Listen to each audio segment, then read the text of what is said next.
ஓம் சுவாமியே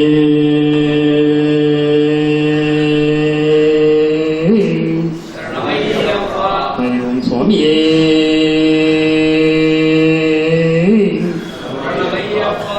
ஓம் சுவாமியே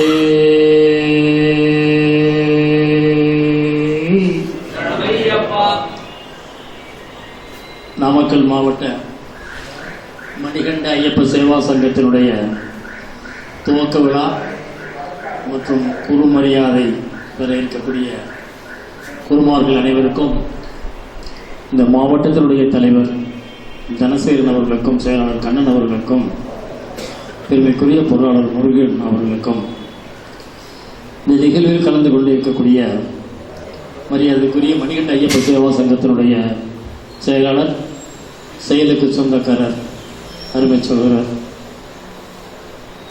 சகோதரர் சுரேஷ் அவர்களுக்கும், தேசிய துணைத் தலைவர் அருமை சகோதரர் துணை செயலாளர் கிருஷ்ணன் அவர்களுக்கும், அமைப்பின் செயலர் சுகுமார் அவர்களுக்கும், இந்த நிகழ்வில் கலந்து கொண்டு அகத்தையும் புறத்தையும் எப்படி தூய்மையாக வைத்துக் கொள்ள வேண்டும் என்ற ஒரு நல்ல கருத்தினை வழங்கிய டாக்டர் நித்ய சர்வானந்த் அவர்களுக்கும், அன்புக்குரிய குருசாமி சத்யநாராயணமூர்த்தி அவர்களுக்கும், நிகழ்வில் கலந்து கொண்டிருக்கக்கூடிய குருமார்கள், ஐயப்பமார்கள், சகோதர சகோதரர்கள் அத்தனை பேருக்கும் அடியனுடைய வணக்கங்களை தெரிவித்துக் கொள்வது மகிழ்ச்சி அடைகின்றேன்.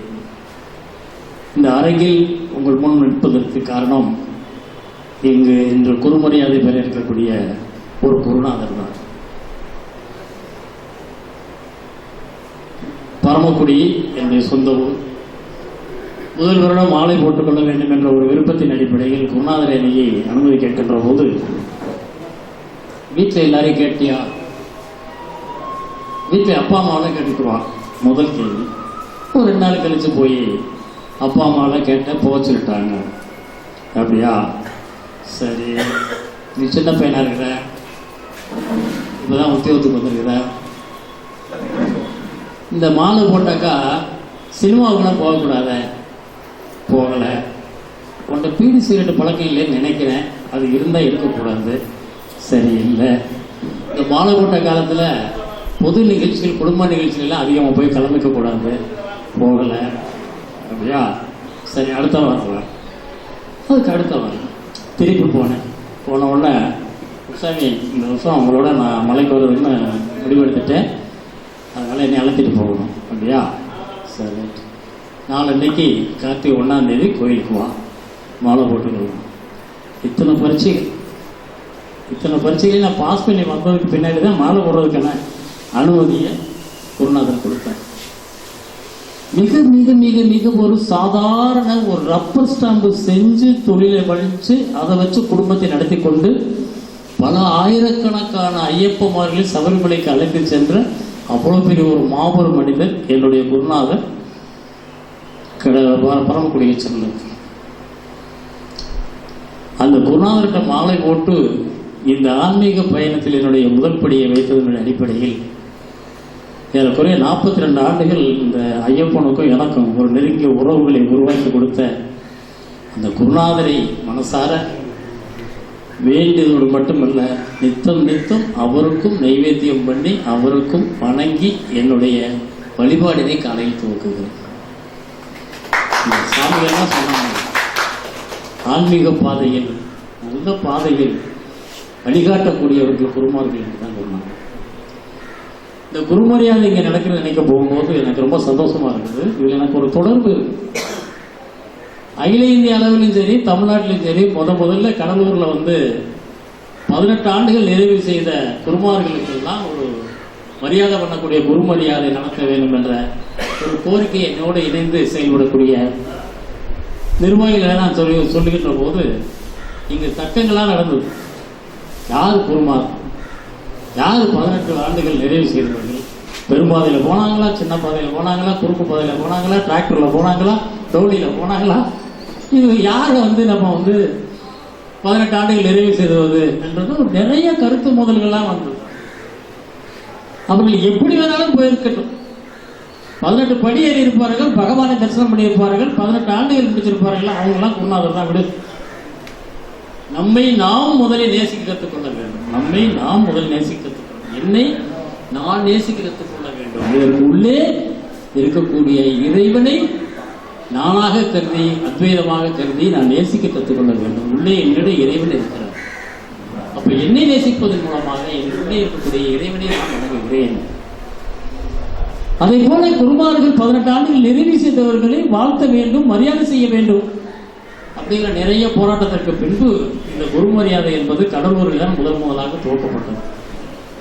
இன்னைக்கு தொடர்ந்து நடந்து கொண்டே இருக்கிறது. வருஷத்துக்கு ஒரு 200 பேராவது பண்ணிக்கிட்டே இருக்கோம். வருஷத்துக்கு ஒரு 200 பேராவது இதை போன்ற ஒரு நிகழ்வை நடத்தி அந்த குருமார்கள் பேரை சொல்லி, இந்த ஊரை சார்ந்தவர் இத்தனை ஆண்டு இவர் சபரிமலை யாத்திரை பண்ணியிருக்கிறார் இவர் சொல்லி அவரை கௌரவப்படுத்தி ஒரு சாமியை போட்டு ஒரு சான்றிதழ் கொடுத்து எல்லோருக்கும் அவரை அடையாளம் பார்க்கிறார். ஏதோ ஒரு கிராமத்தில் முடங்கி கிடக்கக்கூடிய குருநாதர் ஏதோ ஒரு கிராமத்தில் வருஷத்துக்கு ஒரு முறை யாத்திரை செய்து வேன் எடுத்து அல்லது பஸ் எடுத்து தன்னுடைய சிசியர்களை அழைத்து செல்லக்கூடிய குருமார்களுக்கு ஒரு மிகப்பெரிய ஒரு சபையில் அந்த மரியாதை நடத்துகின்ற போது அவருடைய சிசிய கொடியில் எல்லாம் நிறைந்திருந்தாங்க அந்த சபையில். அது போன்ற ஒரு நிகழ்வுகள் இன்னும் எனக்கு கண்ணுக்குள் இருந்து கொண்டிருக்கிறது. அப்படிப்பட்ட ஒரு பெரிய நிகழ்வு அது இன்று வரை தொடர்ந்து நடந்து கொண்டிருக்கிறது. இப்போது நாமக்கல் மாவட்டத்தில் நடப்பது குறித்து ரொம்ப நாம் மகிழ்ச்சி அடைகிறோம். பெற்ற தாய் தந்தையர்கள் ஒரு குழந்தைக்கு தேவையான நல்ல கல்வியை நிச்சயமாக கொடுக்க முடியும். காசு கொடுத்தா பெரிய பெரிய பள்ளிகளில் இடம் கிடைக்கும், காசு கொடுத்தா பெரிய பெரிய காலேஜில் இடம் கிடைக்கும், காசு கொடுத்தா டாக்டர் ஆகிடலாம், படித்து காசு கொடுத்தா இன்ஜினியர் ஆகலாம், வக்கீல் ஆகலாம், எல்லாம் ஆகலாம். இந்த கல்விகள் எல்லாம் அந்த குழந்தையினுடைய பொருளாதார முன்னேற்றத்திற்காக உரிய கல்விகளை தவிர வாழ்க்கைக்கு உரிய கல்விகள் கிடையாது. வாழ்வதற்கு காசும் தேவை, காசும் தேவை. காசை வச்சு மட்டும் வாழ முடியும். ஆக பொருளை ஈட்டக்கூடிய இந்த கல்வியை கற்றுக் கொடுக்கக்கூடிய கல்வி நிறுவனங்கள் தான் இப்போது நமது இந்தியாவில் இருக்கிறது, தமிழகத்தில் இருக்கிறது. படிப்பறிவே இல்லாதவர்கள் கல்வி நிறுவனங்கள் நடத்தி கொண்டு இருக்கிறார்கள். இந்த வேலூர்ல பாலாறு பெருவிழான்னு ஒரு பெரிய ஒரு 5 நாள் மகாநாடு நடத்தி கொண்டிருந்தோம். பாலாறு உற்பத்தி ஆகிற இடத்துல இருந்து அது நிறைவு போயிருந்த கடலில் சங்கமாகிற இடத்து வரைக்கும் ரத யாத்திரை நடத்தணும். அப்போ கொஞ்சம் பொருளாதார ரீதியாக அது உதவி தேவைன்னு சொல்லி ஒரு பெரியவர் என்னை கூட்டி கொண்டு காட்டினாங்க ஆற்காடுல. ரொம்ப நேரம் காத்திருந்தேன். அதுக்கு பின்னாடி போய் அவரை பார்த்தேன். என்ன சொல்லுங்கன்னாரு, இது மாதிரி வந்திருக்கோம், உங்களை பார்க்க சொன்னாங்க, கொஞ்சம் உதவி பண்ணால் நல்லா இருக்கும். அதெல்லாம் வேஸ்ட்டுங்க, அதுகளெல்லாம் நீங்கள் சுத்தப்படுத்த முடியாது. மக்கள்லாம் திருந்த மாட்டாங்க, குப்பையில தான் கொட்டுவாங்க, கையில் இங்கே உள்ளதான் விழுவாங்க. இதே தேவையில்லாத வேலையெல்லாம் நீங்கள் பார்க்குறீங்க.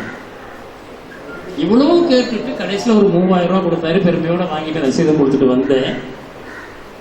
அவருடைய தொழில் என்ன என்றால் ட்ரிபிள்எஸ் என்ற கல்வி மிகப்பெரிய ஸ்தாபனங்களை அவர் நடத்தி கொண்டிருக்கிறார். இந்த ஐயாவுடைய ஆரம்ப தொழில் என்ன என்று பார்க்கும்போது அதே ஊரில் அதே பஜாரில் ஒரு டீக்கடை நடத்தி கொண்டிருந்தவர் இன்றைக்கு பல கல்வி ஸ்தாபனங்களை நடத்தி கொண்டிருக்கிறார். எங்கே? ஆற்காட்டில். அந்த பொருள் ஈட்டுவதற்கான பாதையை மட்டும் அவர் தெரிந்திருக்கிறார். பிள்ளைகளை படிக்க வச்சிருக்காங்க. பிள்ளைங்க 2 பேரும் சொல்லிட்டாங்க, அப்பா ஸ்கூல் ஆரம்பித்தா நிறைய பணம் கிடைக்கும், காலேஜ் ஆரம்பித்தா நிறைய பணம் கிடைக்கும், மொத்த மளிகை கடை வைக்க வேணாம், ஜவுளி கடை வைக்க வேணாம், நாய்க்கடையில் வைக்க வேணாம், இப்படி போந்துருவோம். நிறைய பைத்தியக்காரங்க நிறைய பேர் வந்து லட்சமா ஆயிரக்கணக்கில் ரூபாய் கொடுத்து பிள்ளைகளுக்கு வந்து அட்மிஷன் கேட்கறது காத்துக்கிட்டு இருக்காங்க. சில ஆயிரங்களை கொடுத்தா டீச்சர்ஸ் ஒர்க் பண்ணுறதுக்கு கிடைக்கிறாங்க. இதை ஆரம்பிச்சிடலாம்னாக்கா அது ஒரு 4-5 ஸ்தாபனங்கள் அந்த ஊரில். அப்போ கல்விக்கும் அவருக்கும் சம்பந்தம் இல்லாதவர் கல்வியை மக்களுக்கு கொடுப்பதற்காக கல்வி ஸ்தாபனங்கள் எல்லாம் உருவாக்கி, இதை நான் என்ன பண்ணுறது சரின்னு சொல்லி பொறுமையாக கேட்டுட்டு, ஐயா உங்கள் வாழ்த்துக்கள் ரொம்ப நன்றி, இந்த இன்விடேஷன் இந்த நிகழ்ச்சிக்கு நீ வாங்கன்னு சொல்லிட்டு வந்துட்டேன். ஆக இந்த கல்வி ஒரு மனிதனை அடிப்படையில் இருந்து அவன் மேலாண்மைக்கு மேலே வருவதற்கு ஒரு எடுத்துக்காட்டுகளாக சில அறிவுகளை தெரிந்து கொண்டு சுய புத்தியின் அடிப்படையில் மேன்மைக்கு வருவதற்கான ஒரு பாதையை காட்டக்கூடியது. அது அந்த கல்வியை மாசற்ற கல்வியா இருக்கும். அதுதான் மாசற்ற கல்வினாக்க கலப்படம் இல்லாத கல்வியா இருக்கும். சில பொய்யை வந்து தொடர்ந்து சொல்லிக்கிட்டே இருந்தால் அந்த பொய் நிரந்தரமாயிடும். சில பொய்களை வந்து தொடர்ச்சியா வருஷங்கள் சொல்லிக்கிட்டே இருந்தால் அது நிரந்தரமாயிடும். ஆக மாசற்ற கல்வி என்பது இன்றைக்கு கிடைக்க முடியாத ஒரு சூழ்நிலையா இருக்கு. அதையோ படிச்சிட்டோம், உள்ள இன்ஜினியர் ஆகிட்டான், ஐடியில் ஒர்க் பண்ணுறான், 2 லட்சம் சம்பளம் வாங்குறான், 50 லட்சத்துக்கு கொடுத்து மெடிக்கல் சீட்டு வாங்கணும், இன்னொரு 50 லட்ச ரூபா செலவழித்து டாக்டர் ஆகிட்டோம், அதோட அவன் நம்ம கூட நிற்க மாட்டான். அடுத்து எம்டி ஆகணும்ப்பா அப்படின்பான். அதுக்கு என்னென்ன டொனேஷன்னா அதுக்கு 1 கோடி ரூபா கொடுங்கப்பா அப்படின்பான். ஸோ மறுபடியும் 1 கோடி ரூபா, மறுபடியும் ஒரு 50 லட்சம் ரூபா. அவன் டாக்டர் ஆகி ஒரு கிளினிக் வச்சு உட்கார்றதுக்குள்ளேயே இந்த குடும்பத்தினுடைய சொத்துக்களை பூரா விற்று அல்லது அடமானம் வச்சு எல்லாத்தையும் முடிச்சு ஒரு 3 கோடி ரூபாயை காலி பண்ணிட்டு அவன் எம்டின்னு வந்து உட்காந்துருப்பான். அதன் மூலமாக அவன் சம்பாதிக்கணும். இந்த 3 கோடியே பேர் சம்பாதிக்கணும். அதுக்கடுத்து குடும்பத்துக்கு தேவையை சம்பாதிக்கணும். அதுக்கடுத்து அவன் வாழ்க்கைக்கு வேணுங்கிற சம்பாதிக்கணும். ஆக இந்த கல்விகள் எல்லாமே பொருளாதாரத்தை ஈட்டக்கூடிய கல்விகளாக இருக்கிறத தவிர வாழ்க்கைக்கு உரிய கல்விகள் நிச்சயமாக இல்லவே இல்லை. இப்போ வாழ்க்கைக்கு உரிய கல்வியை எங்கே போய் கற்கிறது? இது பணம் சம்பாதிக்கிறது. இந்த பணத்தை வச்சு எப்படி சம்பாதிக்க, எப்படி வாழ்றது? இந்த பணத்தை வச்சு எப்படி வாழ்றது? என்னுடைய பெருமைக்காக சொல்லவில்லை, என் குடும்பத்தில் நடந்த ஒரு நிகழ்வை சொல்கிறேன். என் பையன் ஐடி முடித்தான், யூனிவர்சிட்டி செகண்டு. ஒரே நேரத்தில் ஒரே நாளையில் 3 ஆர்டரை கையில் வச்சுக்கிட்டு இருக்கான். எந்த கம்பெனிலையும் ஜாயின் பண்ணுறதுன்னு உன்னைய படிக்க வச்சு விட்டு நீ நல்ல தேர்வாக இருக்கிற, யூனிவர்சிட்டியில் செகண்டாக வந்திருக்கிற, எந்த கல்வியின் மூலமாக நீ மேம்படுத்திருக்கிறோ அந்த கல்விக்கு உரிய எந்த ஸ்தாபனம் உனக்கு நல்லதாக கிடைக்கிறோ நீ போய் ஜாயின் பண்ணணும் அப்படின்னு பண்ணிட்டான். அதுக்கடுத்து அடுத்த மாதம் வந்தான். அப்போ நான் வந்து பாஸ்போர்ட் எடுக்கணும் அப்படின்னா, சரி ரைட்டு, இந்த இடத்துல ஆஃபீஸருக்கு போய் பண்ணோம் அப்படின்னேன். அப்போ நேராக இந்த ஆஃபீஸுக்கு, பாஸ்போர்ட் ஆஃபீஸுக்கு பணத்தை எடுத்துகிட்டு போயிட்டான். அப்ளிகேஷன் எடுத்துகிட்டு போயிட்டான். அப்ளிகேஷன் கொடுத்தான், பணத்தை கொண்டு நீட்டினான். அவன் என்ன சொன்னான்னா, அந்த பணத்தை கொண்டு ஸ்டேட் பேங்கில் கட்டி இந்த அக்கௌண்ட்டில் கட்டி டிடி எடுத்துகிட்டு வான்னா. நேரம் அந்த பையன், என் பையன் வீட்டுக்கு வந்துட்டான்.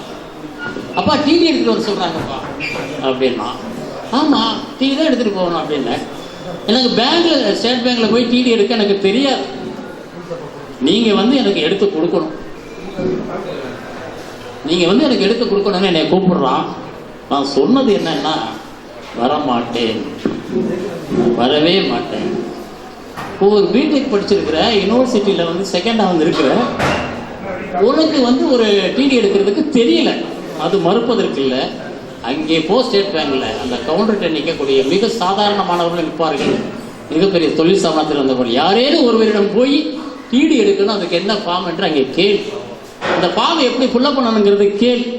அதுக்கு பின்பு உனக்கு இந்த அனுபவத்தை கற்றுக்கொள்வதற்கு இன்றைக்கு ஒரு நல்ல வாய்ப்பு இருக்குது. நான் வரமாட்டேன், நீனே போட்டேன். அப்பா நீ ஒரு நாள் நான் இந்த வரவே மாட்டேன். திருப்பி போனால் ஸ்டேட் பேங்கில் டிடி எடுத்தா கொண்டு போய் அந்த பாஸ்போர்ட்டுக்கு அப்ளை பண்ணணும். அப்போ இதை யார் கற்றுக் கொடுக்கறது? தாயும் தந்தையர் தான் கற்றுக் கொடுக்கும். இந்த இந்து மரபுகளை பற்றி ஐயா ரொம்ப வருத்தப்பட்டு நிறைய நம்ம டாக்டர் ஐயா சொன்னாங்க. நிறைய எனக்கு ஐயாவோட நிறைய தொடர்பு, மனசு நொந்து நொந்து நொந்து நொந்து அவங்களுடைய செய்திகள் ஃபோன் சால்ட்டில் நான் கேட்டுகிட்டே இருக்கேன். இன்னைக்கு நாம் இந்து மதத்தை விட்டு எங்கெங்கே நழுவி போய்கொண்டே இருக்கிறோம். பாரம்பரியமாக நம்மளுடைய முன்னோர்கள் பின்பற்றி வந்த நடைமுறைகளுடைய கலாச்சாரங்கள், பண்பாடுகள், ஆன்மீகத்தை விட்டு எங்கெங்கேயோ போய்கிட்டு இருக்கோம். குழந்தைகள் என் மையம் அமெரிக்காவில் இருக்கிறான், பெருமையா இருக்கு. என் மையம் வந்து லண்டன்ல இருக்கிறான், பெருமையா இருக்கு. என் மையம் கப்பலில் நாடாக போய்கிட்டே இருக்கிறான், பெருமையா இருக்கு. திருப்பி வர்றான், கல்யாணத்தையும் பண்ணி வச்சிடுறோம். பெரிய ஒரு கோடீஸ்வரன் வீட்டில் கேட்டு பொண்ணை கேட்டு கல்யாணம் பண்ணி வச்சிடுறோம். முதல் குழந்தை பிறந்திருக்கு. முதல் குழந்தை பிறந்த உடனே என்ன சொல்றோம்னா, முதல்ல நம்ம குலதெய்வத்துக்கு போய் முடியறைக்கு காது குத்தணும்ப்பா, குலதெய்வத்துக்கு போய். குலதெய்வமா? அது எங்கே இருக்கு? குலதெய்வம் எங்கே இருக்கு? குலதெய்வ வழிபாடு இல்லாத இந்து குடும்பங்களாக இன்று மாறிவிட்டது என்பதை நாம் தெளிவாக மறுபடியும் நம்முடைய இந்து சமுதாயத்துக்கு சொல்ல வேண்டிய கட்டாயம். எங்கே வேணாலும் நீங்க போகலாம், ஐயப்பன் கோயிலுக்கு போகலாம், கைலாயத்துக்கு போகலாம், வைகுண்டத்துக்கு போற பாதை என்ன கேட்கலாம், எங்கே வேணாலும் போகலாம். அந்த தெய்வங்களுக்கு உண்மையிலேயே பேசக்கூடிய சக்தி இருந்தா முதல் கேள்வி கேட்கும், உன் குலதெய்வத்துக்கு போயிட்டு வந்தியா, போய் அனுமதி வாங்கிட்டு வந்தியா? ஆக குலதெய்வ வழிபாடு என்பதுதான் நம்ம இந்து மதத்தில் மிக மிக மிக மிக முக்கியமான ஒரு வழிபாடு. நம்மை சுற்றி கொண்டே இருக்கும், நம் குடும்பத்தை சுற்றி கொண்டே இருக்கும், நம் வாழ்வில் நெறிமுறைகளை சரியான பாதையில் செல்ல வைக்கக்கூடியது என்பது எது என்பதால் நம்முடைய குலதெய்வ வழிபாடு தான். ஆக குலதெய்வ வழிபாடை மிக முக்கியமாக கடைபிடிக்கக்கூடியவர்களாக காஞ்சி பெரியவர் சந்திரசேகர சுவாமிகள்கிட்ட போய் ஒருத்தர் போய் நிறைய அவருடைய குடும்ப பிரச்சனைகள்லாம் சொல்லி, இந்த மாதிரிலாம் இருக்கிற சாமி, எனக்கு வந்து நீங்கள் உங்களுடைய அனுக்கிரகங்கள்லாம் ஆசீர்வாதம் வேணும் அப்படின்னு. உன்னுடைய குலதெய்வத்துக்கு செவ்வாய்க்கிழமை 3 செவ்வாய்க்கிழமைக்கு குலதெய்வத்துக்கு போய் ஒரு வழிபாடு பண்ணிட்டு வா அப்படின்னு. எனக்கு குலதெய்வம் எங்கே இருக்குன்னு தெரியாது. அவருடைய பதில், குலதெய்வம் தெரியாதா? உங்க அண்ணன் தம்பிகள், உங்க சித்தப்பா பெரியப்பா யாரோடையும் தொடர்பு கிடையாது. நான் ஊரை விட்டு வந்து 50 வருஷம் ஆச்சு. அப்படியா? உனக்கு பூர்வீக கிராமம் தெரியுமா? தெரியும். அந்த கிராமத்துக்கு போ. அங்கே இருப்பவர்கள் நிச்சயமாக உன் பங்காளிகளாக இருப்பார்கள். பெரியப்பா மாதிரி, சித்தப்பா மாதிரி, தாத்தாக்கள் இருப்பார்கள். அவர்களிடம் போய் நம்மளுடைய குலதெய்வம் என்று சொல்கிறார்கள், அது எங்கே இருக்குன்னு போய் கேள். அவர்கள் எந்த இடத்தை காட்டினார்கள், கல்லாக இருந்தாலும், மரமாக இருந்தாலும், கோவிலாக இருந்தாலும், எதுவாக இருந்தாலும் அங்கே போய் ஒரு கற்பூரத்தை ஏற்றி ஒரு தேங்காய் பழத்தை வச்சு சாமி கும்பிட்டுட்டு வா அப்படின்னு தேடி, இதே மாதிரி தேடி போறான். ஒவ்வொருத்தனும் எதை எதோ தேடணும்ல. இப்போ இவன் வந்து குலதெய்வத்தை தேடி போறான், ஊரா போறான். கண்டுபிடிச்சிட்டான். போய் வழிபாடு பண்ணிட்டு வந்தான். சாமி கண்டுபிடிச்சிட்டேன், பெரிய சாதனை, கண்டுபிடிச்சிட்டேன், குலதெய்வத்தை கண்டுபிடிச்சிட்டேன். நீங்கள் சொன்னது மாதிரி தேங்காய் அவ்வளோலாம் உடைச்சு கற்பூரம் ஏற்றி சாமி கும்பிட்டு விட்டாங்க. அப்படியா? ரொம்ப சந்தோஷம். இன்னும் 2 வாரம் போகும். இன்னும் 2 வாரமும் போயிட்டு திருப்பி வரலாம். 3வது வாரம் போகும்போது இப்போ உனக்கு மனநிலை எப்படி இருக்கிறது? ஏதோ 3 வாரங்கள் என் குலதெய்வத்தை தேடி கண்டுபிடித்து வழிபாடு பண்ணதில் மனசுக்கு ஒரு சாந்தமாக இருக்கிறது. இப்போது உன்னுடைய பிரச்சனைகளை உன் குலதெய்வத்திட்ட வை. அதுக்கு